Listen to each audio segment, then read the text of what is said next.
To speak to our correspondent Chris Moore, who joins us from there. So, Chris, of course, the headline story there, if you like, is that dramatic rise of the Brexit party.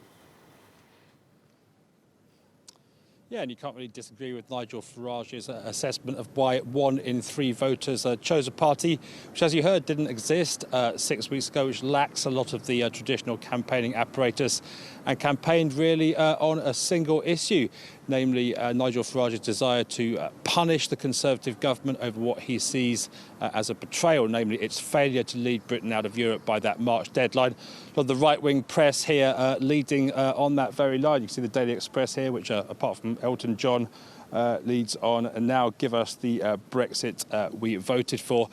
We were out in Essex last week. That's a county to the east of London, which contains several Brexit heartlands. And really, we saw this borne out there. We met a lot of people who support Farage, either in the incarnation of his current party, Brexit, or its previous one, UKIP. But we also met a lot of people, Conservative voters, many of them lifelong Conservative voters, going out and taking part in a poll which they didn't even think should exist to deliver a bloody nose to the Conservative government. Chris, it's not the whole story, though, is it? I mean, that might be the headline, but it was quite a big night for the smaller parties. That, of course, means, in effect, for the Brexit Remain campaign. That's right. The Labour leader, Jeremy Corbyn, saying all of this was effectively a second referendum on the Brexit issue. It was a great night for the Liberal Democrats, who came in second. They managed just 1 seat last time round. If this poll shows anything, really, it's that on the Brexit issue, the UK remains very divided, but that also perhaps the pendulum is swinging towards Remain. That vote split across a number of smaller parties. And the parties that have been punished are the ones which equivocated. We were talking just there about the Conservatives. It was, as you said, not a great night for Labour either. They came a distant third.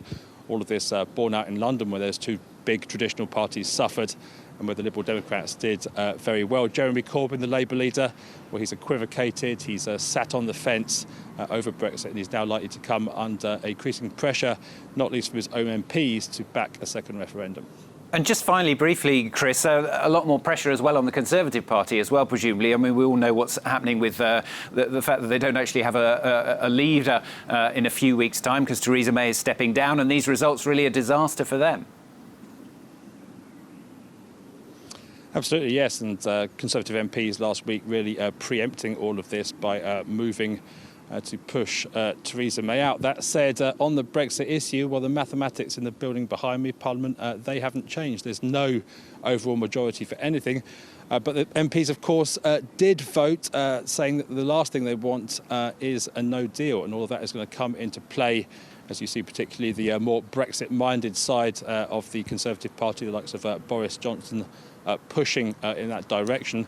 The more moderate members of his own party, and behind that, the more moderate members of Parliament and the nation at large pushing back against it. Chris, thanks very much. Chris Moore, our correspondent, speaking to us live there